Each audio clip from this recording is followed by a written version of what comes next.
Urdu novel zone میں خوش آمدید۔ آج ہم پڑھیں گے بدبخت از قلم عرشی نور۔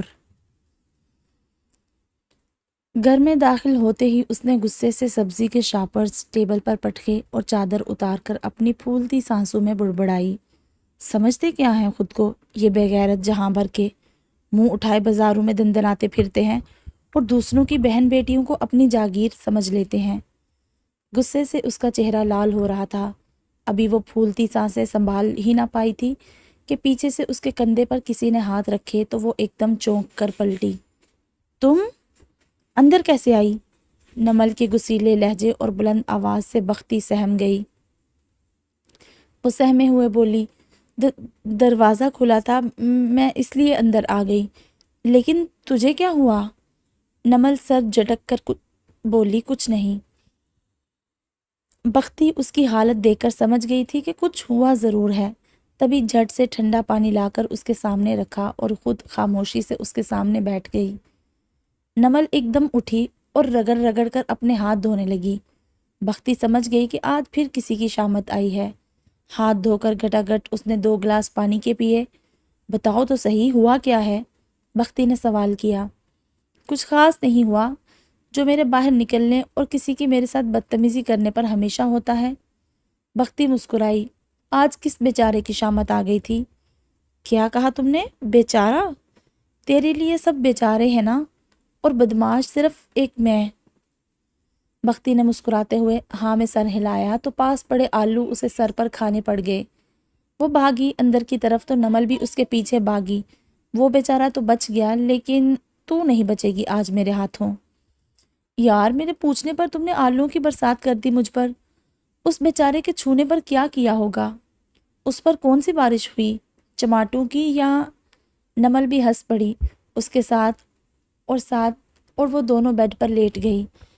نمل، اتنی ہمت کہاں سے لاتی ہے؟ تجھے ڈر نہیں لگتا ذرا سا بھی؟ کسی نے تجھے پہچان کر بڑا نقصان پہنچانے کی کوشش کی تو مت کیا کرو اس طرح۔ کسی دن کچھ برا تیرے ساتھ ہو گیا تو؟ کیا تو؟ نمل نے گھور کر پوچھا۔ بختی کسی پرانے زمانے کی فکر مند ہوتی دادی ماں والے سٹائل میں بولی، دیکھو نمل، مرد پر ہاتھ اٹھانا، وہ بھی سرے بازار، اچھا نہیں۔ کوئی اس ذلت کا بدلہ تم سے برے طریقے سے بھی لے سکتا ہے۔ نمل اس کے انداز پر ہنسی، پھر بولی، میں تیری طرح کمزور یا ڈرپوک نہیں کہ کسی کی زیادتی پر اسے منہ توڑ جواب نہ دوں۔ اور ایک بات بتا، اگر تجھے کوئی غیر مرد چھوئے تو کیا کرے گی؟ چھونے دو گی اس کو؟ کچھ نہیں کہو گی؟ اس کے سوال پر بختی ڈر کر بولی، نہیں، بس اپنی جگہ تبدیل کر لوں گی۔ نمل اٹھ کر بیٹھ گئی۔ کیوں اتنی بزدل ہے تو بختی؟ ایسا کیوں کرے گی؟ تجھے تو اس شخص کا منہ توڑ دینا چاہیے۔ تیرے جیسی ڈرپوک لڑکیاں ہی ایسے بے شرم مردوں کو شے دیتی ہیں۔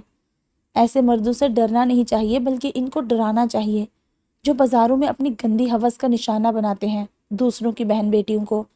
آج جو ہاتھ تمہیں چھونے کے لیے بڑھے اس کو کاٹ پھینکو، تاکہ کل وہ کسی اور کی عزت کو روندنے کے لیے نہ بڑھ سکیں۔ بختی اس کی طرف دیکھ کر بے بسی سے بولی، تو یہ سب کر سکتی ہے؟ نمل غصے سے بولی، کیوں؟ تو کیوں نہیں کر سکتی؟ تیرے ہاتھ ٹوٹے ہوئے ہیں؟ وہ سر جھکا کر بولی، نہیں، میں نہیں کر سکتی نمل۔ تیرے پیچھے ایک مضبوط سائبان ہے جو ہر جگہ سائے کی طرح تیرے ساتھ رہتا ہے، تیری حفاظت کرتا ہے، جس کا دستے شفقت تیری ہمت بڑھاتا ہے، جبکہ میں یہاں بختی کے الفاظ اس کے لہجے کی طرح ٹوٹنے لگے۔ میں بے سائبان ہوں، میری حفاظت کو نہ کوئی آگے ہے نہ پیچھے، جس کی طرف بڑھتے ہوئے ہاتھ روکے نہیں جا سکتے۔ البتہ میرے ہاتھ توڑے ضرور جا سکتے ہیں۔ وہ اپنی ہتھیلیاں پھیلا کر انہیں تکنے لگی اور ٹپ ٹپ اس کے آنسو اس کی ہتھیلیوں پر ایسے گرنے لگے جیسے قیمتی موتی بے مول ہو کر گرے ہوں۔ نمل سے اس کا درد برداشت نہ ہوا تو اس نے اسے گلے لگا لیا۔ نہ کیا کر ایسی باتیں، کیا میں تیری کچھ نہیں لگتی؟ بختی بے یقین سی ہو کر پورے یقین سے بولی، تجھے ہی پا کر تو جینے لگی ہوں، ورنہ اس آدھ ننگے وجود کی بھوک پیاس مجھے میرے ہی ہاتھوں کب کی مار چکی ہوتی۔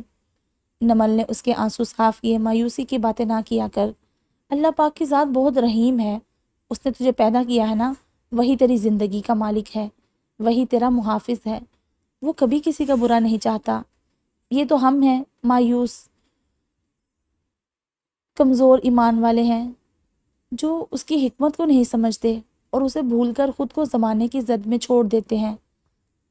پگلی، وہ تو بہت پیار کرتا ہے اپنے بندوں سے۔ بختی نے سوالیہ نظروں سے دیکھا۔ کتنا پیار کرتا ہے وہ؟ نمل اس کی آنکھوں سے جھلکتی مایوسی بھانپ کر نہایت پیار سے بولی، میری جان، وہ 70 ماؤں سے بھی زیادہ پیار کرتا ہے اپنے بندوں سے۔ بختی نے حیرت سے آنکھیں پھیلائی، میں نے تو ایک ماں بھی نہیں دیکھی۔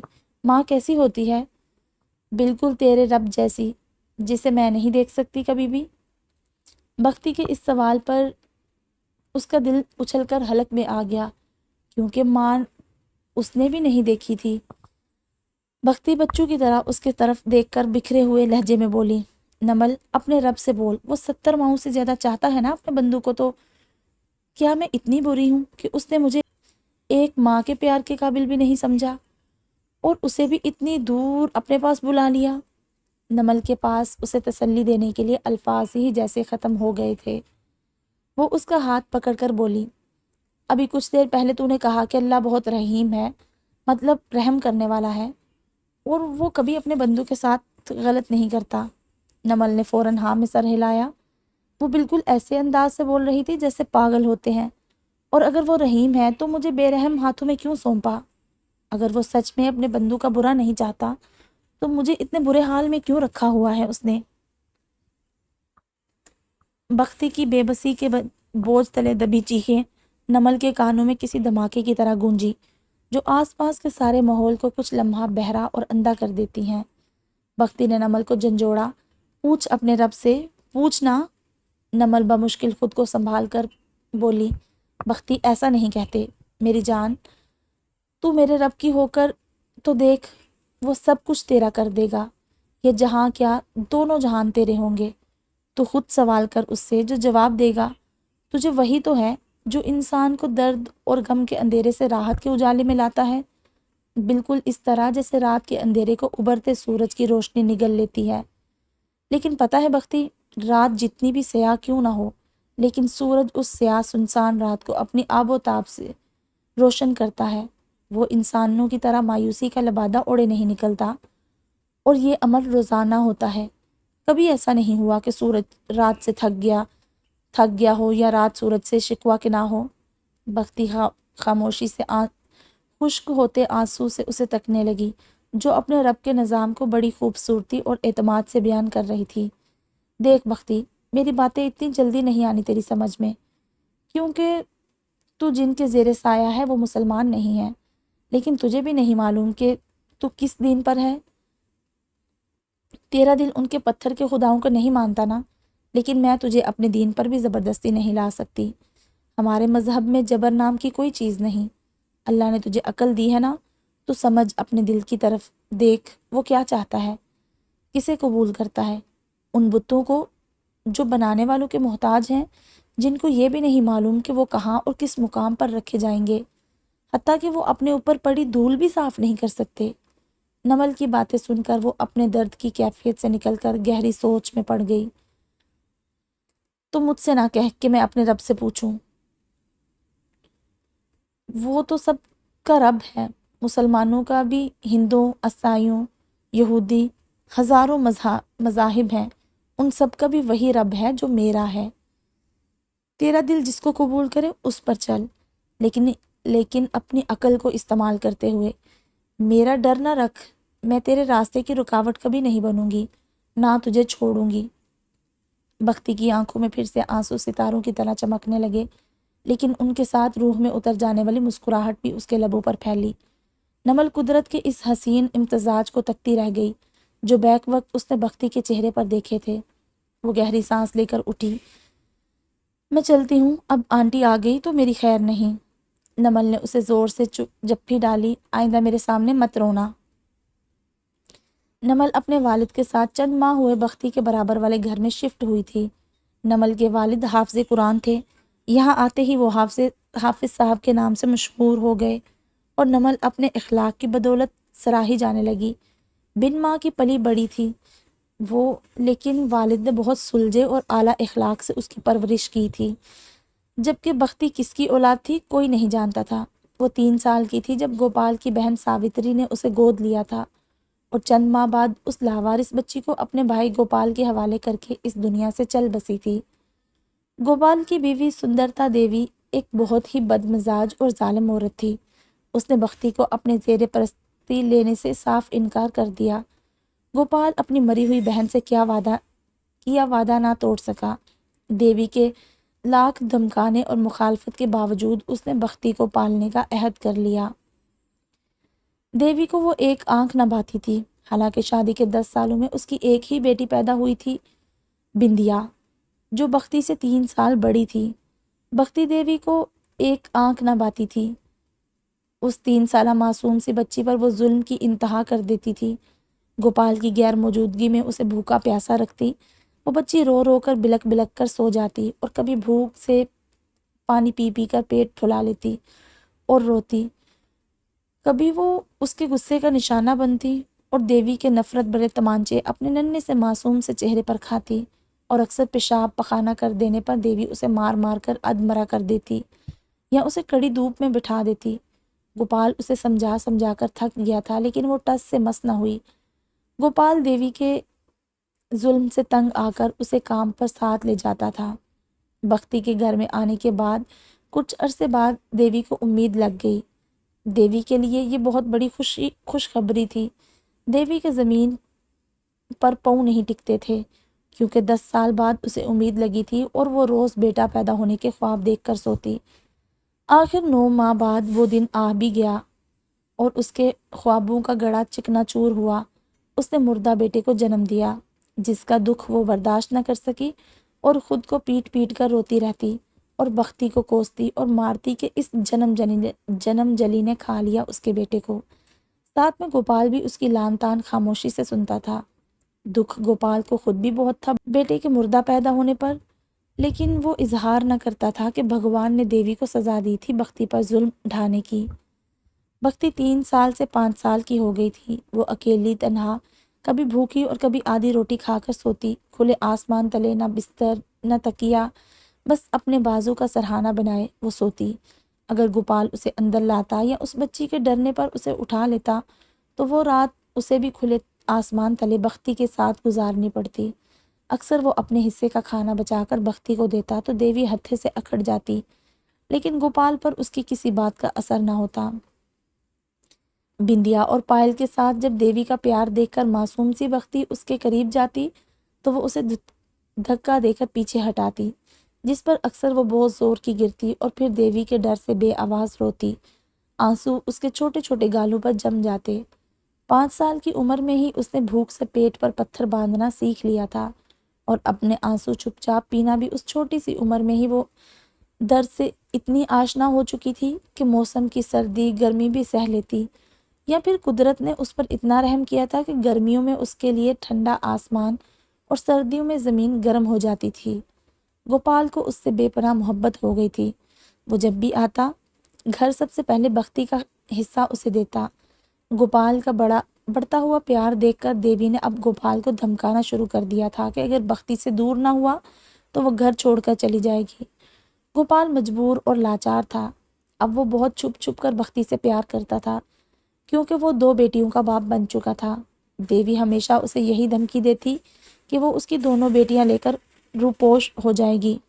وقت گزرتا رہا اور وقت کے ساتھ ساتھ صرف دیوی کے بلکہ اس کی 2 بیٹیوں کے ظلم بھی بڑھتے گئے۔ ان سب مظالم کی بھٹی میں بنتے بنتے بختی کندن اور سونے جیسی مورت کے ساتھ جوان ہوئی۔ پل بھر کے لیے دیکھنے والے کی آنکھ اس پر ٹھہر سی جاتی تھی۔ ایک عجیب سا سحر تھا اس کی آنکھوں میں جو دیکھنے والے کو گہری سوچ میں ڈال دیتا تھا۔ دیوی اسے مختلف ناموں سے بلاتی تھی، منحوس، بدبخت، جنم جلی، ڈائن، جبکہ بدبخت اس کا نام پک چکا تھا سب کی زبان پر، لیکن گوپال ہمیشہ اسے بختی کہہ کر بلاتا تھا۔ نمل کے ساتھ بھی اس کی دوستی کام کاج کرواتے ہوئے ہوئی۔ وہ اس کے گھر کام کے لیے آتی تھی، وہ بھی صرف دنیا کو دکھانے کے لیے اور دیوی جیسی لالچی عورت کا پیٹ بھرنے کے لیے، جبکہ حقیقت اس کے برعکس تھی۔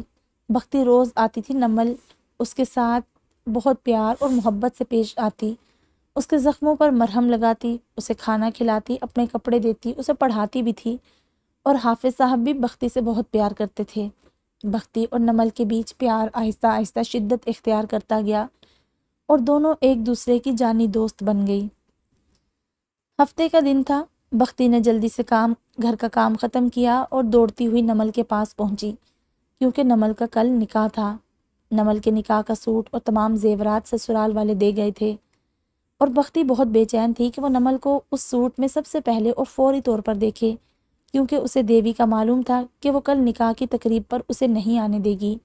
بختی کی ضد پر وہ شرارہ پہننے کے لیے ڈریسنگ روم چلی گئی۔ حافظ صاحب اندر آئے۔ کمرے میں بختی، بیٹا نمل کہاں ہے؟ انکل وہ واش روم میں ہے۔ اچھا، میں کسی کام سے بازار جا رہا ہوں، کچھ منگوانا ہے تم دونوں نے تو بتا دو ابھی۔ بختی نام سر ہلاتے ہوئے بولی، نہیں، اور ساتھ میں نمل کی بھی آواز آئی، نہیں بابا جانی، فی الحال کچھ نہیں چاہیے۔ وہ بختی کے سر پر ہاتھ رکھ کر بولے، بیٹا دروازہ بند کر لینا۔ بختی اس کی چیزیں دیکھنے میں اتنی مگن تھی کہ دروازہ بند کرنا بھول گئی۔ بختی کے ہاتھ میں نمل کے سونے کے کنگن تھے، جسے دیکھنے میں وہ اتنی گم تھی کہ اسے کسی کے اندر داخل ہونے کا احساس ہی نہ ہوا۔ عین اسی وقت سرخ رنگ کا بے انتہا قیمتی شرارہ پہن کر نمل باہر آئی تو ان نئے چہروں کو دیکھ کر گھبرا گئی۔ بختی بھی فوراً اپنی جگہ سے کھڑی ہوئی اور ان کے ہاتھ میں پستول دیکھ کر جیسے ہی اس نے چیخ ماری تو گھر میں داخل ہونے والے ان مردوں نے انہیں قابو کر لیا۔ بختی اس قدر ڈرپوک تھی، 1 منٹ میں ان کے قابو میں آ گئی، جبکہ نمل نے اپنی طرف بڑھنے والے کو روکنے کی کوشش کی۔ جو تمہیں چاہیے وہ لے جاؤ، لیکن آگے مت آنا۔ وہ کہاں سننے والے تھے اس کی بات۔ وہ مسکرا کر جیسے ہی نمل کی طرف تیزی سے بڑھا، نمل نے اس کے ہاتھ میں پستول کی پرواہ کیے بغیر اسے تھپڑ دے مارا۔ تھپڑ جس کے گال پر پڑا اس کا نام جاذب تھا۔ پل بھر کو سبھی سکتے میں آ گئے، لیکن جاذب کی آنکھوں میں خون اتر آیا۔ اس نے نمل کو بالوں سے پکڑ کر پستول اس کے ماتھے پر رکھی اور ایک ایک لفظ چبا چبا کر بولا، تمہاری اتنی ہمت کہ تم نے مجھے تھپڑ مارا؟ غصے سے اس کا چہرہ بھی لال ہو رہا تھا۔ نمل ذرا بھی نہیں ڈری، وہ اس سے بھی زیادہ اکڑ کر بولی، کیا کر لو گے تم؟ زیادہ سے زیادہ مجھے جان سے مارو گے نا؟ تو مارو۔ رک کیوں گئے؟ اس کا نڈر پن دیکھ کر جاذب کا غصہ مزید بڑھ گیا۔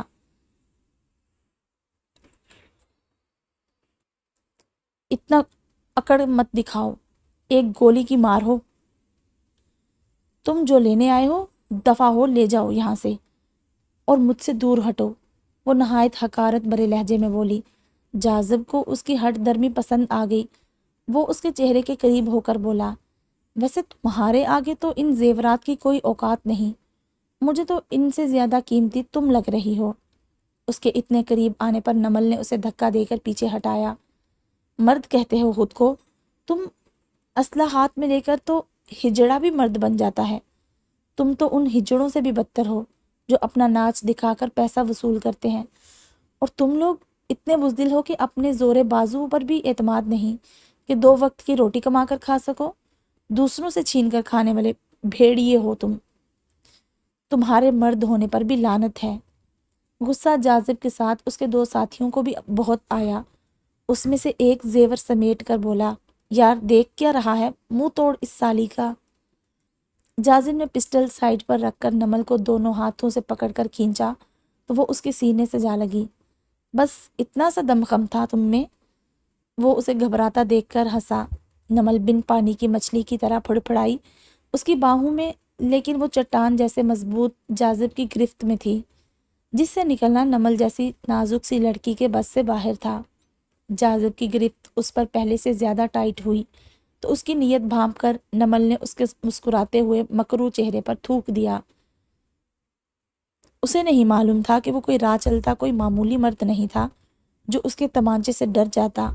یہ جاذب شاہ تھا، 6 فٹ کا چوڑا سینے والا حسین کڑیل جوان، جس کے نام سے بھی لوگ کانپ جاتے تھے۔ وہ اپنے گروپ کا کمانڈو تھا، جس کی ٹریننگ بھی کسی فوجی کمانڈو سے کم نہیں تھی۔ اس کی آنکھوں میں آنکھیں ڈال کر دیکھنے کی بھی ہمت نہ تھی کسی میں۔ اس کے منہ پر پہلے تمانچہ پھر اب تھوک پھینکنے کی غلطی کی تھی اس نے۔ جاذب نے اسے خونخوار نظروں سے ایسے گورا جیسے ابھی وہ اسے نوچ کھائے گا۔ اس نے ایک جھٹکے سے نمل کو بیڈ پر پھینکا۔ یہ منظر دیکھ کر بختی بے ہوش ہو گئی کہ اب نمل نہیں بچ پائے گی۔ نمل فوراً دوسری سائڈ سے بیڈ سے اتر کر ڈریسنگ روم میں بھاگنے لگی، لیکن سامنے اس کے جاذب شاہ تھا۔ وہ روحان سی ہو گئی۔ دیکھو مجھے چھونا مت ورنہ… وہ جاذب کے بڑھتے قدم دیکھ کر پیچھے ہٹی تو دیوار سے جا لگی۔ جاذب اس کے بہت قریب آیا اور دونوں ہاتھ پورے زور سے دیوار پر مارے جو اس کے کندھے سے قریب تھے۔ نمل بری طرح سے ڈری اس کا رد عمل دیکھ کر۔ وہ اس کی بڑی بڑی ہرنی جیسی آنکھوں میں جھانک کر بولا، یہ جو تھوک پھینکا ہے میرے منہ پر، اسے صاف کرو۔ نمل بغیر پلک جھپکے بولی، کیوں؟ میں کیوں صاف کروں؟ اور صاف کرنے کے لیے نہیں پھینکا، گندے ہو، گندگی کا ڈھیر سمجھ کے پھینکا ہے۔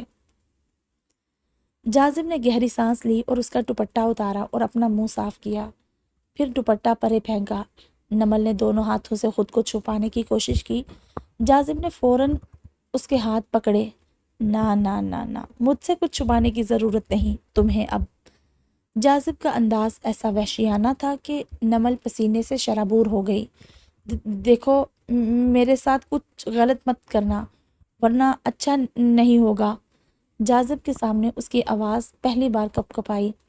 وہ سر کو دائیں بائیں ہلا کر بولا، صحیح کہا تم نے، اب اچھا تو ہو ہی نہیں سکتا، جو بھی ہوگا برا ہی ہوگا، لیکن اب میری باری ہے۔ نمل بری طرح ڈری اس کی بات سن کر۔ کیا چاہتے ہو تم؟ نمل کے سوال پر وہ نہایت کرخت لہجے میں بولا، تمہیں صرف یہ ثابت کرنا چاہتا ہوں کہ ہجڑا اور نامرد نہیں میں۔ جاذب کی بات سن کر نمل کی روح تک کانپ گئی۔ ایسا کچھ نہیں کر… ابھی الفاظ اس کے منہ میں ہی تھے کہ جاذب نے اس کے منہ پر ہاتھ رکھا اور چند سیکنڈ میں ہی وہ ہوش سے بیگانی ہو کر اس کی باہوں میں جھول گئی۔ حافظ صاحب کا رکشہ گھر کے سامنے رکا۔ وہ سامان نکال کر دروازہ بجانے لگے تو وہ اپنے آپ کھل گیا۔ وہ تھوڑا حیرت سے اندر آئے۔ نمل بیٹا، دروازہ کیوں کھلا چھوڑ رکھا ہے؟ وہ کرسی پر بیٹھ کر بولے۔ کوئی جواب نہیں موصول ہوا۔ انہوں نے پھر آواز لگائی، نمل بیٹا۔ جواب میں مکمل خاموشی تھی۔ وہ گھبرا کر اٹھے اور تیز تیز قدموں سے چلتے ہوئے کمرے میں داخل ہوئے تو اندر کا منظر دیکھ کر وہ وہیں دروازے پر گر گئے۔ کمرے میں زیورات کا باکس خالی زمین پر پھینکے ہوئے تھے۔ بختی رسیوں سے باندھی ایک طرف بے ہوش پڑی تھی اور نمل کا نام و نشان نہیں تھا۔ صحن میں دیوی کی آواز گونجی۔ وہ بختی کو کوستی ہوئی اندر داخل ہوئی۔ ارے او منحوس، کب سے تجھے بلا رہی ہوں، گھر چل ذرا، تیری خبر لیتی ہوں میں۔ دوسروں کی ہمدردی میں… حافظ صاحب کو کمرے کے دروازے میں بے سدھ پڑا دیکھ کر اس کی زبان وہی بند ہو گئی۔ کیا ہو گیا آپ کو؟ ایسے کیوں گرے پڑے ہیں آپ؟ حافظ صاحب پر دیوی کی بلند آواز اثر نہ کی تو اس نے زور زور سے نمل اور بختی کو آواز لگائی، پر جواب میں کوئی نہ بولا تو اندر کمرے میں جھانکنے پر وہ ہکا بکا رہ گئی۔ یہ کیا ہو گیا حافظ صاحب؟ آپ کی بیٹی بھاگ گئی سارا زیور لے کر؟ اس کے الفاظ تیر کی طرح حافظ صاحب کے دل پر جا لگے۔ وہ ایک دم دیوی کے سامنے کھڑے ہوئے۔ خدا کا واسطہ ہے میری معصوم سی بچی پر الزام نہ لگائیں۔ ان کے آنسو آنکھوں کے بند توڑ کر ان کے گالوں پر گرنے لگے۔ دیوی کا پہلے ہی ان باپ بیٹی سے بختی کی وجہ سے خدا واسطے کا بیر تھا۔ اسے اپنے اندر کی بھڑاس نکالنے کا موقع مل گیا تھا۔ وہ کسی ناگن کی طرح ناک پھیلا کر بولی، آپ کی بیٹی کی ذمہ دار نہیں میں، مجھے بتائیں بختی کہاں ہے؟ حافظ صاحب کے تو ہوش ہی گم تھے۔ بختی کا سن کر وہ کمرے میں اس کی طرف لپکے۔ دیوی بھی اندر آئی اور بختی کو بے ہوش دیکھ کر اس نے باہر گلی کے دروازے پر شور مچانا شروع کر دیا۔ ارے لوگو جلدی آؤ، حافظ صاحب لٹ گئے، لے اڑی ان کی بیٹی سب کچھ، ساتھ میں میری بختی کو بھی مار دیا، ہائے لٹ گئی میں، برباد ہو گئی۔ وہ ماتھا پیٹ پیٹ کر چلانے لگی۔ حافظ صاحب بختی کو ہوش میں لانے لگے۔ دیوی کے شور شرابے نے پورا محلہ جمع کر لیا۔ سبھی محلے والے تیزی سے گھروں سے نکل کر نمل کے گھر پہنچ گئے۔ سب کی زبان پر ہزار سوال تھے لیکن بختی کے ہوش میں آنے کا انتظار کر رہے تھے۔ بختی جیسے ہی ہوش میں آئی تو اس نے چلا کر رونا شروع کر دیا۔ بابا، نمل کہاں ہے؟ حافظ صاحب کی رہی سہی ہمت بھی جواب دے گئی، بیٹا تم بتاؤ کیا ہوا تھا، کون آیا تھا، کہاں ہے نمل؟ بختی خوف سے ہانپتی کانپتی سارا قصہ سنانے لگی، پھر بلند آواز سے روتے ہوئے بولی، بابا وہ مار دیں گے، نمل کو بچا لیں۔ بختی کے ساتھ ساتھ وہ خود بھی زاروں کی طرح رونے لگے، لیکن لوگوں نے حوصلہ دیا، کچھ نے پولیس کا مشورہ دیا اور کچھ نے دبے دبے الفاظ میں اس کو عاشقی کا معاملہ قرار دیا، تو کسی نے کانوں کو ہاتھ لگا کر فرار کا۔ بیک وقت چند منٹوں میں لوگوں نے ان کو آسمان سے زمین پر لا پٹخا۔ دیوی بختی کو گھسیٹ کر لے جاتے ہوئے بھی اپنا زہر اگلی۔ توبہ توبہ، اتنی پاک بی بی بنتی پھرتی تھی، لوگوں کی آنکھوں میں دھول جھونکتے ہوئے ذرا شرم نہیں آتی۔ بڑے ملا بنتے تھے، اپنی بیٹی سنبھالی نہ گئی، نام بڑا اور درشن چھوٹے۔ بختی روتے ہوئے نمل نمل کرتی رہی، ایک ایک کر کے سب اپنے من گھڑت اور بے بنیاد الزامات اور شکوک کو ہمدردی کے سکوں میں لپیٹ کر حافظ صاحب کی گود میں ڈالتے گئے۔ سب کی باتیں سن کر وہ ان کے آگے ہاتھ جوڑ کر روئے۔ خدا کا واسطہ ہے میری بچی پر الزامات نہ لگائیں، اگر میرا درد سمجھ نہیں سکتے تو اس کو بڑھائیں تو مت۔ میری بیٹی پر الزامات کے لیے انگلی بہت جلد اٹھا لی آپ سب نے، لیکن اس کی خیریت کی دعا کے لیے آپ کے ہاتھ نہیں اٹھے۔ خدارا میری عزت کا جنازہ نہ نکالیں۔ کچھ تو ان کی بات سن کر شرمندگی سے چلے گئے، لیکن کچھ محلے والے رکے اور ان کے کندھے پر ہاتھ رکھا۔ اللہ سے اچھی امید رکھیں آپ کی بیٹی ان ظالموں کے شر سے محفوظ رہے۔ آپ پولیس میں رپورٹ کر دیں تو بہتر ہے، ہو سکتا ہے پولیس ان تک پہنچ جائے اور آپ کو بچی مل جائے۔ ہم آپ کے ساتھ ہیں، آپ کی بچی ہماری بھی بچی ہے اور آپ کی شرافت سے پورا محلہ واقف ہے۔ آپ حوصلہ رکھیں، ہم آپ کے ساتھ ہیں۔ ہر کوئی اپنی رائے اور مشورے دینے لگا۔ وہ سب کی سن کر بس ہاں میں سر ہلاتے رہے۔ کچھ دیر بعد وہ سب بھی چلے گئے۔ سب کے جاتے ہی وہ نمل کے کمرے میں گئے اور ان خالی زیورات کے باکس دیکھے، پھر اس کا دوپٹہ سینے سے لگا کر پھوٹ پھوٹ کر رو پڑے۔ پل بھر میں ہی قیامت ٹوٹ پڑی تھی۔ انسان کو آنے والے وقت کا ذرا بھی اندازہ نہیں ہوتا کہ خوشیاں کیسے ماتم میں بدل جاتی ہیں۔ خدا یہ وقت کسی ماں باپ پر نہ لائے جب ان کے لخت جگر پر کوئی اس طرح وار کرے کہ وہ نہ جینے کے قابل رہے نہ مرنے کے۔ ہزاروں واقعات ہم روز سنتے ہیں، چھوٹی چھوٹی معصوم سی بچیاں بھی ایسے بھوکے بیڑیوں کا شکار ہو جاتی ہیں۔ ان کو ذرا ترس نہیں آتا کہ وہ کس طرح معصوم زندگیوں کے ساتھ کھلواڑ کر جاتے ہیں۔ ایک وقت تھا جب بیٹی پیدا ہونے پر انہیں زندہ دفنا دیا جاتا تھا، اور آج کا دور ہے جہاں بیٹیوں کو دفنانے سے پہلے نوچا اور لوٹا جاتا ہے، اپنی وحشت کا سامان معصوم سی بچیوں کو بنا کر ان کی آبرو کو، معصومیت کو پامال کیا جاتا ہے، پھر مار کر کسی جانور کی طرح یا تو کچرے کے ڈھیر میں پھینک دیا جاتا ہے یا کسی گٹر نالے سے ان کی لاش ملتی ہے۔ کیسے جیتے ہوں گے وہ ماں باپ جن کے لخت جگر اس طرح نوچ کر لوٹ لیے جائیں؟ حافظ صاحب کے دل میں بھی یہی خوف تھا کہ ان کی بیٹی کس حال میں ہوگی ان وحشی درندوں کے ہاتھوں۔ میری بچی، میری نمل، کہاں تلاش کروں تجھے، کہاں؟ نہ تو راستہ بھٹکی ہے نہ گم ہوئی ہے کہ میں تجھے تلاش کروں، گلی گلی بھاگوں تیرے پیچھے۔ وہ ایڑیاں رگڑ رگڑ کر روتے رہے۔ گوپال کو علم ہوا تو وہ دوڑتا ہوا آیا اور حافظ صاحب کو بے بسی کی تصویر بنے دیکھ کر وہ خود بھی برداشت نہ کر سکا۔ حافظ صاحب کی حالت ناقابل دید تھی۔ وہ جلدی سے پانی لایا، ان کو پلانے کی کوشش کی، لیکن ان کے حلق سے ایک گھونٹ نیچے نہ اترا۔ گوپال نے ان کو سنبھالنے کی ناکام کوشش کی۔ گوپال کچھ دیر ان کے پاس خاموشی سے بیٹھا رہا، پھر حافظ صاحب سے بولا، آپ نے ان کے سسرال اطلاع کی؟ کل شام نمل بیٹی کا نکاح ہے۔ حافظ صاحب رو رو کر نڈھال ہو گئے تھے۔ کیا خبر دوں میں بیٹی کے سسرال میں؟ یہ کہ آپ کے دیے ہوئے تمام زیورات کے ساتھ ساتھ میری بیٹی کو بھی ڈاکو اٹھا کر لے گئے۔ کون یقین کرے گا اس بات پر؟ گوپال بھی اداسی بھرے لہجے میں بولا، کہہ تو آپ ٹھیک رہے ہیں، لیکن ان کو خبر کرنی بھی ضروری ہے، ورنہ کل تک مزید بدنامی ہو جائے گی۔ گوپال کی بات پر وہ بولے، مجھے کسی بھی بدنامی کی پرواہ نہیں، سوائے اپنی بچی کی آبرو اور خیریت کے۔ خدا سلامت رکھے میری بچی کو۔ ان کے آنسو بھی آنے والے وقت سے خوف زدہ ہو کر خشک ہو گئے۔ اب وہ سوکھی آنکھوں سے رونے لگے۔ جاذب، تم اس آفت کو ساتھ تو لے آئے ہو، اسے رکھو گے کہاں؟ جاذب کے ساتھ ایک ساتھی اسد گاڑی چلاتے ہوئے بولا۔ جاذب اپنے مخصوص انداز میں سگریٹ کے کش لے کر بولا، یار بلوچستان والے اڈے پر لے لو گاڑی۔ کیا؟ اسد نے بریک لگائی۔ تیرا دماغ درست ہے؟ وہاں شاہ جی آ گیا تو جانتا ہے نا کیا ہوگا؟ جاذب بے فکری سے انگڑائی لے کر بولا، وہ میرا مسئلہ ہے یار، میں ہینڈل کر لوں گا، تو گاڑی چلا۔ اسد گاڑی چلا کر بولا، جاذب تو اس لڑکی کو ساتھ کیوں لایا ہے؟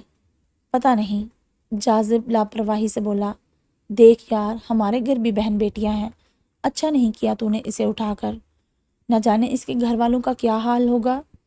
جاذب اسد کے سر پر چپت لگا کر بولا، زیادہ جذباتی نہ ہو۔ بات جذبات کی نہیں، غلطی کی ہے۔ ایک تو ہم نے پہلی بار چوری کی کسی کے گھر میں، اوپر سے تو نے اس لڑکی والا پنگا لے لیا۔ اس سے پہلے تو ایسا دورہ تجھے کبھی نہیں پڑا کہ تو نے کسی لڑکی کی پرواہ بھی کی ہو۔ دوسرا ساتھی عامر بولا، چھوڑ یار، آج کا دن بہت برا رہا۔ جاذب اس کو بغل میں دبا کر بولا، دن کو برا نہ بول یار۔ وہ نمل کی طرف دیکھنے لگا، بھلا ہو لالا کے بندو کا، وہ نہ آتے نہ ہی یہ آتی۔ عامر اسے پیچھے دھکیل کر بولا، بال بال بچے آج ہم، ورنہ جیسے لالا کے آدمی پیچھے لگے تھے، ہم تینوں سے کوئی ایک ضرور تو اوپر جاتا اور لوگوں کی نظر میں بھی آ جاتے۔ شکر کر جان بچ گئی۔ اسد پھر بولا، ان سے تو جان چھڑا لی، لیکن شاہ جی کو علم ہو گیا اگر ہماری چوری کا یا اس لڑکی کے اغوا کا، تو نہیں بچیں گے ہم۔ میری مان لے، دیکھ اسے واپس چھوڑ دیتے ہیں۔ نہیں چھوڑ سکتا اس کو میں، بحث مت کر مجھ سے، جاذب سختی سے بولا۔ اسد بھی اس کی ٹون میں بولا، کیوں، کرنا کیا ہے تو نے اس کا، پسند آ گئی ہے کیا؟ جاذب کہکا لگا کر بولا، تو نہیں سمجھے گا یار۔ اسد نے غور سے اس کے چہرے کو دیکھا جیسے کچھ تلاش کر رہا ہو۔ جاذب نے سگریٹ باہر پھینک کر اس کا منہ سامنے کی طرف کیا، اوئے، روڈ ادھر ہے، سامنے دیکھ، کہیں ٹھوک مت دینا، اور اب منہ بھی بند رکھ ورنہ تجھے بھی لمبی نیند سلا دوں گا اس آفت کی طرح۔ وہ نمل کی طرف اشارہ کر کے بولا۔ اسد نے خاموشی سے سگریٹ پیتے ہوئے گاڑی کی سپیڈ بڑھا دی۔ حافظ صاحب باجماعت نماز پڑھتے تھے نا؟ وہ عصر کی نماز میں مسجد آئے نہ مغرب کی۔ کچھ پڑوسی ان کے گھر گئے تو حافظ صاحب ہوش سے بیگانے زمین پر پڑے ہوئے تھے۔ وہ ان کو ہاسپٹل لے کر پہنچے تو علم ہوا کہ ان کو شدید دل کا دورہ پڑا ہے۔ ان کے موبائل سے کچھ نمبر تلاش کرنے پر ان کی آخری کال کی گئی جو ان کے ہونے والے داماد ولی کی تھی۔ کچھ دیر میں ولی اپنی والدہ کے ساتھ ہاسپٹل میں موجود تھا اور لوگوں کی زبانی کلامی باتیں سن کر وہ پریشان ہو گیا۔ ولی کی والدہ سے بھی برداشت نہ ہوا، ان کی طبیعت بگڑ گئی کہ کل نکاح تھا، وہ کیا منہ دکھائیں گے خاندان والوں کو کہ کیا ہوا، کہاں گئی ان کی بہو، کیوں ہوا اچانک اٹیک ولی کے سسر کو۔ ایسے بہت سے سوالوں اور نظروں کا سامنا ان کو بھی کرنا تھا، ساتھ میں لاکھوں کے قیمتی زیورات کا دکھ الگ تھا۔ وہ بیٹے کو دیکھ کر بولی، کیا ولی، یہ سب کیا کہیں گے ہم خاندان والوں کو، کتنی بدنامی ہوگی ہماری۔ وہ رو پڑی، پہلے تو مجھے یقین نہیں آ رہا، میں لوگوں کو کیسے یقین دلاؤں گی۔ نمل نے تو کسی پر بھی رحم نہیں کیا۔ ولی ان کو سنبھال کر بولا، امی سب کچھ ٹھیک ہو جائے گا، آپ حوصلہ کریں۔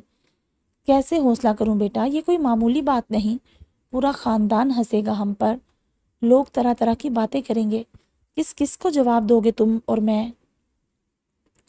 امی لوگ گئے بھاڑ میں، آپ دعا کریں حافظ انکل کو کچھ نہ ہو اور نمل بھی خیریت سے واپس آ جائے۔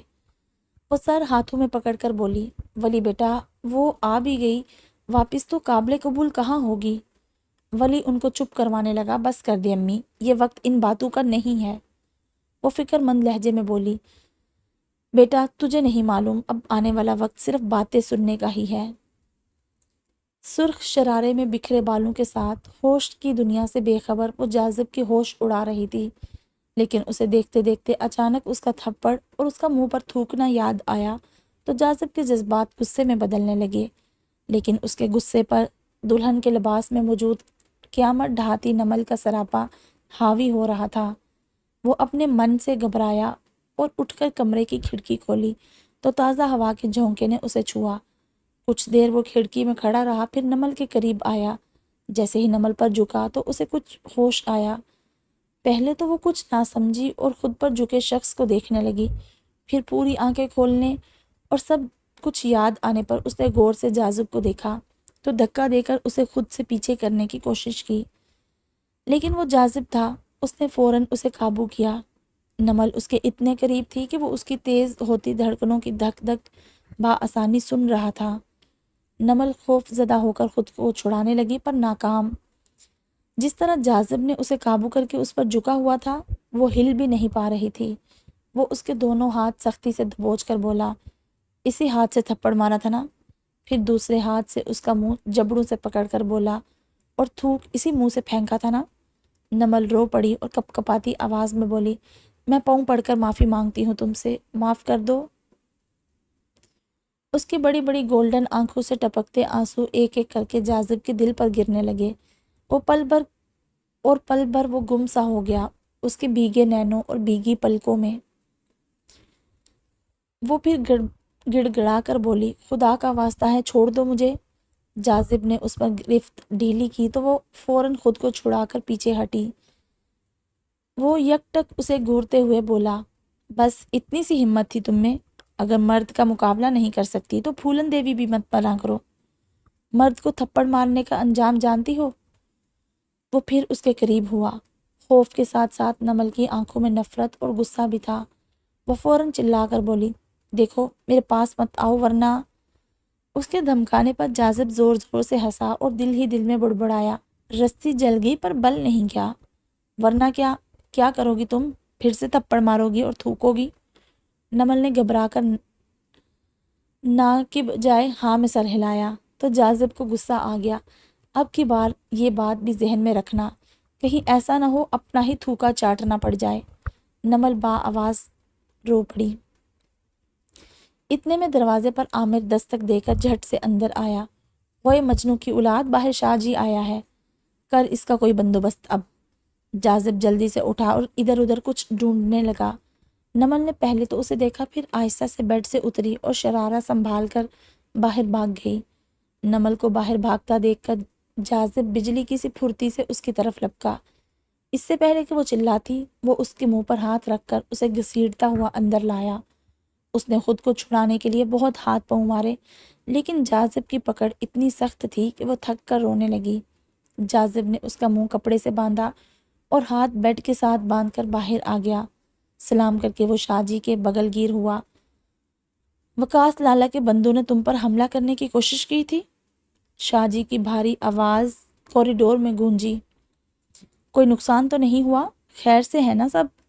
جی شاہ جی۔ لالا سے تو میں خود جاؤں گا اب ملنے، مجھے ذرا تفصیل سے بتاؤ ہوا کیا تھا؟ جاذب سگریٹ سلگا کر اسد کی طرف دیکھ کر بولا، گاڑی خراب ہو گئی، بابو کے گراج میں کھڑی کر کے ہوٹل پر چائے پی رہے تھے ہم، جب اس کے بندوں نے ہمیں دیکھا، میں سمجھ گیا کہ یہ کچھ کریں گے ضرور۔ وہ بھی 3 بندے تھے اور تینوں کے پاس اسلحہ تھا۔ شاہ جی غصے سے بولا، تمہاری گنز کہاں تھی؟ ہماری گنز گاڑی میں تھی، میرے پاس ایک تھی گن لیکن گولیاں 2 تھی۔ وہ حملہ ضرور کرتے یا گن پوائنٹ پر ہمارا مال لے اڑتے، لیکن ہم جلدی سے وہاں سے نکلے، گراج سے دوسری گاڑی لے کر آبادی کی طرف چلے گئے۔ چھوڑا کیوں؟ ان خبیثوں کا مقابلہ کرتے، تمہیں تو ان کھلونوں کی بھی ضرورت نہیں تھی۔ شاہ جی گن کی طرف اشارہ کر کے بولے، میں مقابلہ کر سکتا تھا ان کا، لیکن اس لیے نہیں کیا کہ لوگوں کی بھیڑ زیادہ تھی، ان کی جوابی فائرنگ سے کسی کو بھی نقصان پہنچ سکتا تھا، پھر پولیس بھی آ جاتی، ایسے میں اپنی گاڑی لے کر نکلنا ہمارے لیے ممکن نہیں تھا، پھنس جاتا ہمارا مال، ساری محنت سارا پیسہ ضائع ہو جاتا۔ شاہ جی مسکرائے تو جاذب بھی ہنس کر بولا، شاہ جی کچھ جگہوں پر جوش سے نہیں ہوش سے کام لیا جاتا ہے۔ پھر گاڑی کیسے لائی اپنی واپس؟ وہیں کسی کے گھر میں کود پڑے ہم، کچھ دیر میں عامر گاڑی اپنی لے آیا، ان کو شک بھی نہیں ہوا کہ ہم تھے کس گاڑی میں، وہ ہمیں وہیں کار کے آس پاس پارکنگ میں ڈھونڈتے رہے۔ شاہ جی نے فخریہ انداز میں جاذب کو سراہا۔ اسد چائے کا سپ لے کر بولا، شاہ جی اس دفعہ دوسری مال بڑا ٹائٹ ہاتھ لگا ہے، دکھنے میں تو چھوٹی سی لیکن ہے پوری توپ شے، آپ کو بہت پسند آئے گی، بڑی تیز ہے۔ شاہ جی نے خوشی سے اس کا کندھا تھپ تھپایا۔ کتنے کی ہے وہ توپ شے؟ جاذب کی طرف دیکھ کر شاہ جی نے پوچھا۔ یہی 25 کے لگ بھگ ہوگی، ابھی پیک ہے، پہلے میں دیکھ لوں، پھر آپ کی طرف کچھ دن میں روانہ کر دوں گا۔ نمل سب سن رہی تھی، وہ ان کی باتیں سن کر اور بھی زیادہ ڈر گئی۔ کون لوگ تھے یہ اور کس مال کی بات کر رہے تھے؟ اور توپ شے کس کو کہہ رہے تھے؟ 25 کی تو میں ہی ہوں۔ اپنا سوچ کر وہ بوکھلا کر نم ہوتی آنکھوں سے رب کو یاد کرنے لگی اور اپنی حفاظت کی دعائیں مانگنے لگی۔ بختی نے رو رو کر اپنا برا حال کیا ہوا تھا۔ وہ مسلسل خود کو کوس رہی تھی کہ یہ سب اس کی وجہ سے ہوا۔ وہ دروازہ اسی وقت بند کر دیتی تو آج یہ سب نہ ہوتا۔ وہ اس قدر ذہنی اذیت میں تھی کہ اپنے جسم پر پڑے نیل بھولی ہوئی تھی جو دیوی نے اسے گھر آ کر خوب پیٹا تھا۔ اسے ایک ایک سانس اپنے لیے نمل کے احساس سے پھانس کی طرح لگ رہی تھی۔ رات کا ایک ایک پل اس کا کانٹوں پر لوٹتے ہوئے گزرا تھا۔ وہ دل و جان سے اللہ اللہ کرتی نمل کی خیریت کی دعا کرتی رہی۔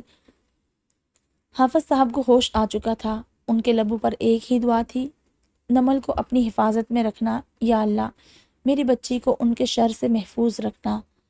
رات نے چاروں طرف اپنا اندھیرا پھیلا رکھا تھا۔ نمل دعائیں مانگتی مانگتی سو گئی۔ جاذب نشے میں دھت کمرے میں داخل ہوا تو اس کی نظریں نمل کے چہرے پر جم گئی۔ کھڑکی سے چاند کی روشنی اس کے پھول سے شاداب سے چہرے پر پھیلی ہوئی تھی۔ جاذب لڑکھڑاتا ہوا اس کے قریب آیا تو سنبھل نہ سکا، سیدھا نمل کے اوپر جا گرا۔ نمل ایک دم آنکھیں کھول کر بوکھلاہٹ میں چلائی، پر منہ پر باندھے کپڑے کی وجہ سے اس کی چیخیں حلق میں ہی رہ گئی۔ جاذب نے اس کی آنکھوں میں جھانکا جہاں بہتے آنسوؤں میں رحم کی بھیک تھی۔ جاذب نے نمل کے منہ سے کپڑا کھولا تو خوف سے اس کی آواز حلق سے نکل ہی نہیں رہی تھی۔ وہ بمشکل آنسو سے رندے ہوئے لہجے میں بولی، خدا کا واسطہ ہے کچھ مت کرنا میرے ساتھ، ہٹو میرے اوپر سے ورنہ میں تمہیں بھی جان سے مار دوں گی اور خود کو بھی۔ جاذب کو ہنسی آئی، وہ اس کے ہونٹوں پر انگلی پھیرنے لگا۔ اف، تمہارا یہ بھرم، یہ انداز، وہ حقارت سے چیختے ہوئے بولی، مت چھوؤ مجھے اپنے ان گندے ہاتھوں سے۔ جاذب ہوش میں کہاں تھا، نہ وہ ہوش میں آنا چاہتا تھا۔ وہ اس کے لبوں پر اپنے لب رکھنے کے لیے قریب ہوا تو وہ پھر چلائی، تم ہوش میں نہیں ہو، نشے کی حالت میں میری عزت کو پامال مت کرو۔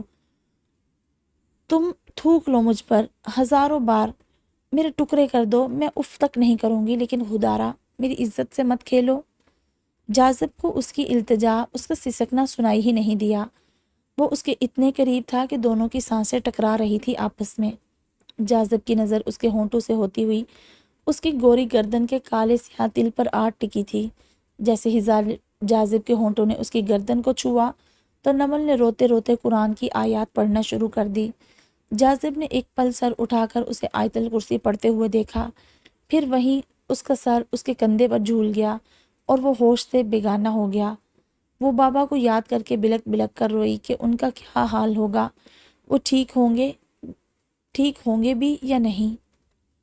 نمل کے آنسو جاذب کے چہرے پر گرتے رہے۔ وہ پوری رات اپنے بابا کو یاد کرتی رہی اور آیت الکرسی کا ورد کرتی رہی، اپنی حفاظت کی اور بابا کی خیریت کی دعائیں مانگتے مانگتے کب اس پر نیند کی دیوی مہربان ہوئی اسے پتہ ہی نہیں چلا اور وہ سو گئی۔ امی، عزت کچن میں داخل ہوتے ہی صبح سویرے نرگس کو آوازیں لگانے لگا۔ وہ اس کی آواز سن کر جلدی سے کچن میں آئیں۔ کیا ہو گیا، خیریت تو ہے؟ صبح صبح کیا ماں کے نام کی اذانیں دے رہے ہو؟ وہ چائے کا پین ماں کے آگے رکھ کر بولا، یہ حال دیکھیں اس کا، اور ذرا گلاس کو سونگے، کتنی گندی بدبو آ رہی ہے۔ کون سی کام والی رکھی ہے آپ نے؟ فارغ کریں اس کو، اتنا گندا کام کرتی ہیں سب۔ نرگس سر پکڑ کر بیٹھ گئی۔ لوگ ہفتے میں اتنے کپڑے نہیں بدلتے جتنی مجھے تمہاری وجہ سے ماسیاں بدلنی پڑتی ہیں۔ وہ اپنے مخصوص نخریلے انداز میں بولا، پیسے لیتی ہیں وہ، امی مفت کا کام نہیں کرتی کہ ان سے یہ بھی نہ کہا جائے کہ کام صفائی سے کرو۔ بیٹا جتنے تمہارے نخرے ہیں نا خود کر لیا کرو، آ کر آفس سے جھاڑو برتن۔ وہ گلاس دھوتے ہوئے بولا، واہ اماں واہ، اب یہی کام رہ گیا تھا میرے کرنے کو۔ وہ بیزاری سے بولی، کام والی تو تجھے ماں جیسی ملنی نہیں، گھر والی ڈھونڈ لے کوئی۔ امی، اگر وہ بھی میری طرح صفائی پسند نہ ہوئی تو؟ نرگس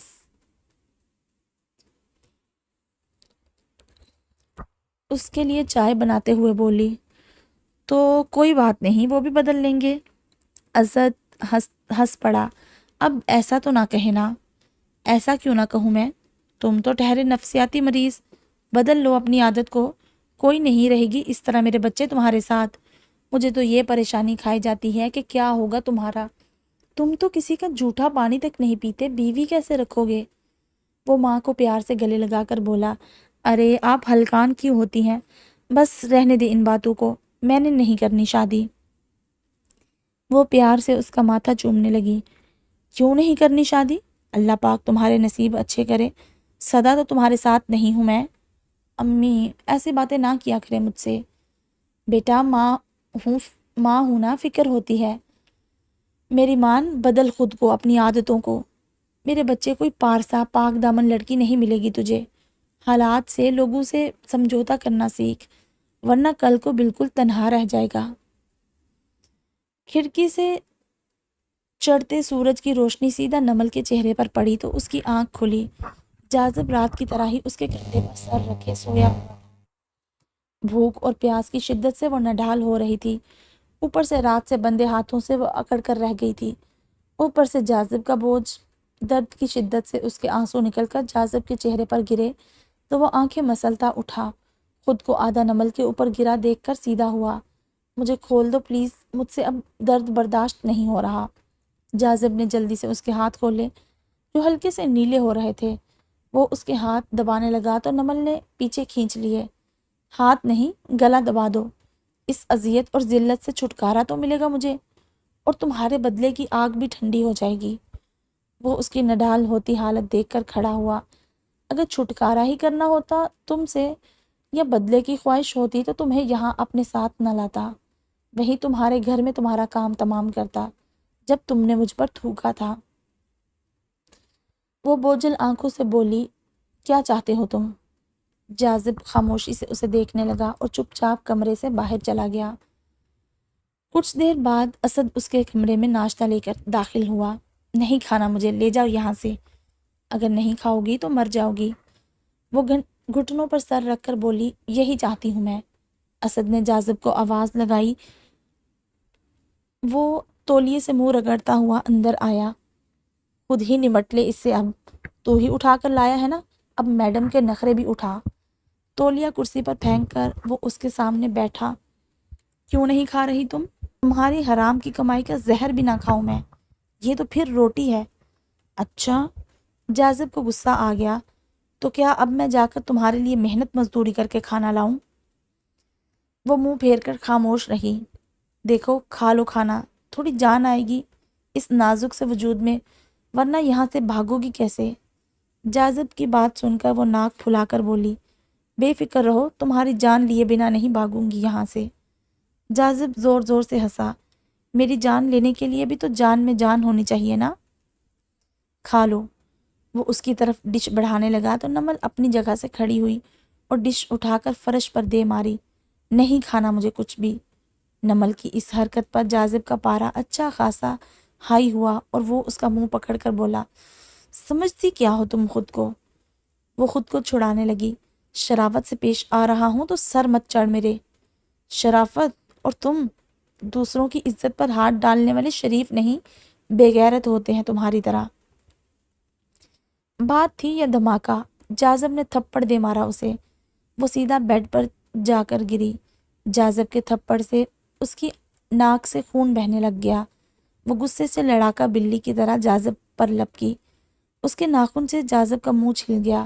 جاذب نے دونوں ہاتھ اس کی پیٹھ پر لے جا کر اسے قابو کیا۔ وہ غصے سے روتے ہوئے بلند آواز میں چلائی، تمہاری ہمت کیسے ہوئی مجھ پر ہاتھ اٹھانے کی؟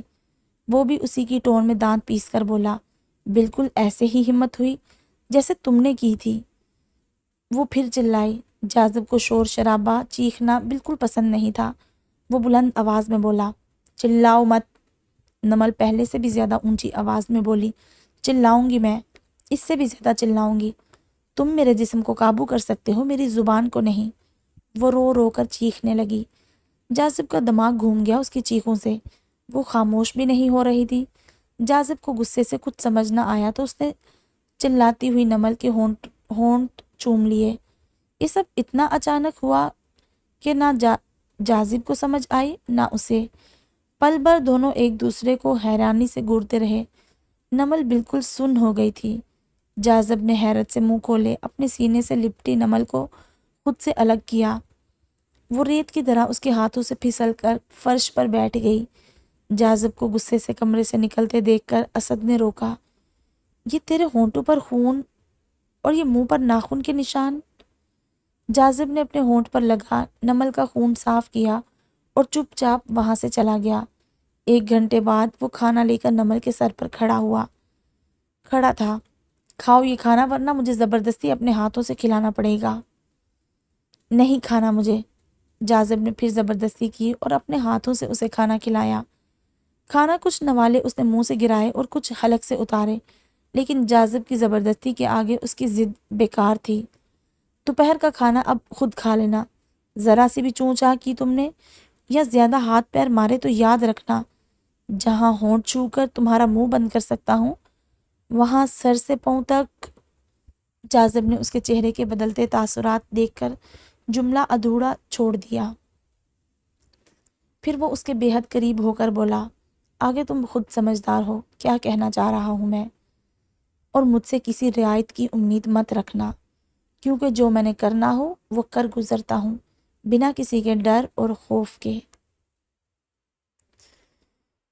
بختی صحن میں بیٹھی دیوی کے سر پر تیل لگا رہی تھی۔ جب دروازے کی بیل بجی تو دیوی کے کہنے پر اس نے دروازہ کھولا۔ دروازہ بجانے والی کی بھانچیں کھل گئی تھی بختی کو دیکھ کر۔ میں صدقے میں قربان، ہماری قسمت کا دروازہ کب کھولو گی ان خوبصورت ہاتھوں سے؟ اس نے جیسے ہی بختی کی طرف ہاتھ بڑھائے وہ فوراً پیچھے ہٹی۔ آنٹی جی، بابو بھائی آئے ہیں۔ اس کے منہ سے بھائی کا لفظ سن کر بابو کا منہ ایسے بنا جیسے اسے کسی نے نیم کا شربت پلا دیا ہو۔ دیوی جلدی سے اس کی بلائیں لیتی آگے بڑھی۔ میری دیوالی کا چاند، میرا پتر آیا، آجا بیٹا آ۔ دیوی اسے پیار سے اندر لائی اور بندیا کو آواز لگائی، بندیا، ارے او بندیا، دیکھ تو کون آیا ہے۔ بندیا اپنے لمبے سیاہ بال لپیٹتی باہر آئی تو بابو کو دیکھ کر کھل اٹھی تھی۔ بابو دیوی کا دور پڑے کا بھانجا تھا جو اچھے خاصے کھاتے پیتے گھرانے سے تھا اور بچپن سے بندیا کا محبوب بھی تھا۔ ہر ہفتے وہ ان کے گھر آتا ڈھیر سارے تحائف کے ساتھ۔ بندیا اور دیوی خوب اس کی آؤ بھگت کرتی تھی۔ دیوی کی یہی خواہش تھی کہ جلد از جلد وہ بندیا کو بیاہ کر لے جائے، جبکہ حقیقت کچھ اور تھی۔ وہ ان کے گھر بختی کی خاطر آتا تھا۔ اس کی ہمیشہ یہی کوشش ہوتی تھی کہ بختی اس سے بات کرے۔ وہ موقع پاتے ہی ایک ہی بات ضرور بولتا، دیکھ بختی، ایک بار میری بات مان لے، بھاگ جا یہاں سے میرے ساتھ، میں تجھے اس نرک میں نہیں دیکھ سکتا۔ اس وقت بھی وہ ان ماں بیٹیوں سے نظر بچائے بختی کے پاس پہنچا اور اس کے نہایت قریب ہو کر بولا، بختی۔ وہ بری طرح سے ڈر کر پیچھے ہٹی۔ ارے میری جان، کیوں ڈرتی ہے اپنے عاشق سے؟ وہ اس کے گال چھو کر بولا۔ عین اسی وقت بندیا کچن میں داخل ہوئی۔ دونوں کو اتنا قریب دیکھ کر وہ بمشکل مسکرا کر بابو سے بولی، یہاں کیا کر رہے ہو تم؟ بابو اس سے 2 قدم پیچھے ہٹا۔ کچھ نہیں، پانی پینے آیا تھا۔ مجھے آواز دے دیتے، تم نے زحمت کیوں کی کچن تک آنے کی؟ بابو للچاتی ہوئی نظروں سے بختی کی طرف دیکھ کر بولا، کبھی کبھی زحمت کرنا اچھا لگتا ہے۔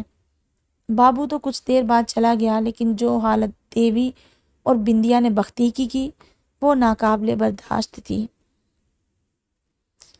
نمل کو گھر سے غائب ہوئے 3 دن گزر گئے تھے۔ حافظ صاحب ابھی تک ہسپتال میں ہی تھے۔ بیٹی کا غم ایسا لگا ان کو کہ وہ بستر سے اٹھے ہی نہیں۔ وہاں نمل کا حال برا تھا۔ جاذب 2 دن سے غائب تھا۔ وہ اسد اور عامر کی منت سماجت کر کے بھی تھک چکی تھی کہ کسی طرح وہ اگر اسے اس قید سے رہا نہیں کرتے تو کم از کم صرف اس کے والد کی خیر خبر لینے دیں کہ وہ کس حال میں ہے۔ یہاں بختی کی حالت بھی خراب تھی۔ اسے ایک ہی غم ستائے جا رہا تھا کہ یہ سب اس کی وجہ سے ہوا تھا۔ بختی، او بختی، گوپال کی آواز پر وہ اس کے پاس آئی۔ جی ماما جی، میں حافظ صاحب کو دیکھنے جا رہا ہوں، کوئی بھی نہیں ہے، گھر کا بہت خیال رکھنا، دروازہ ٹھیک سے بند رکھنا، کوئی بھی آئے مت کھولنا۔ وہ پیار سے اسے سمجھانے لگا۔ بختی نے پریشانی سے ہاں میں سر ہلایا۔ تو پریشان نہ ہو، میں پیچھے سے تالا لگا جاتا ہوں، آ کر کھول لوں گا، فکر نہ کر، میں جلدی آ جاؤں گا۔ وہ اسے تسلی دے کر نکل گئے۔ بختی گھر کے سارے دروازے کھڑکیاں بند کر کے بیٹھ گئی۔ جو دروازہ گوپال لاک کر کے گیا تھا اسے بند نہیں کیا کہ وہ آ کر باہر سے خود کھول لیں گے۔ گوپال کی جانے کے کچھ ہی دیر بعد ڈور بیل بجی۔ بختی نے گیٹ کے پاس جا کر پوچھا، کون؟ باہر بندیا کی آواز تھی۔ کھول دروازہ، میں ہوں بندیا۔ بختی نے جیسے ہی جلدی سے مین گیٹ کھولا تو کوئی یکدم اسے دھکا دے کر اندر آیا۔ بختی بوکھلا کر دھکا دینے والے کو دیکھنے لگی۔ وہ بندیا نہیں، کوئی اور تھا۔ بختی کے ہوش اڑ گئے۔ وہ بے یقینی سے بولی، باہر تو بندیا کی آواز تھی اور… بختی نے بوکھلا کر دھکا دینے والے کو دیکھا۔ وہ بندیا نہیں، بابو تھا۔